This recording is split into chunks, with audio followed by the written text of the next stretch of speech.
আমি আবারও আপনাদের জন্য নতুন একটা ভিডিও নিয়ে চলে এসেছি। তা আপনারা হয়তো অনেকেই দেখেছেন এই যে কুর্তির ডিজাইনটা আজকে আমি করতে চলেছি, তার মধ্যে বিভিন্ন ছোট ছোট ক্লিপের ভিডিও আমি আগে আমার শর্ট ফিল্ডে আমি সেটা আপলোড করে রেখেছি।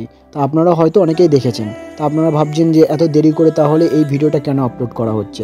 তার একটাই কারণ, আমি যে চ্যালেঞ্জটা নিয়েছিলাম যে ভ্যালেন্টাইন্স ডে যে 7টা দিন থাকবে, আমি 7টা দিনে 7টা ভিডিও আপলোড করব, সেই পারপাসের জন্যই আমি কি করেছিলাম যে আমার এই যে অর্ডারটা ছিল, এই অর্ডারের যে ভিডিওটা ছিল সেটা আমি আপলোড করতে পারিনি।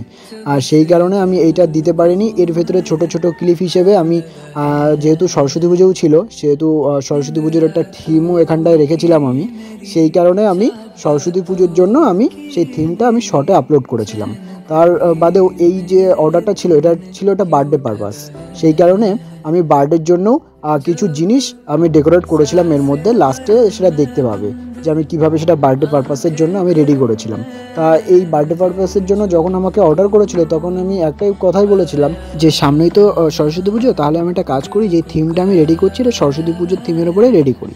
তারা একবারেই রাজি হয়ে গেছিলো। রাজি হওয়ার পরে আমি একটা জিনিস এতে অ্যাড করেছিলাম, একটা জিনিস বলা ভুল হবে, দুটো জিনিস অ্যাড করেছিলাম। একটা হ্যান্ডমেড গ্রিটিং কার্ড কীভাবে রেডি করতে হয় সেটা, এবং তার সাথেই ছিল একটা ডেয়ারি মিল্ক, সেখানটা আমি তার বার্থডে উইশ করেছিলাম।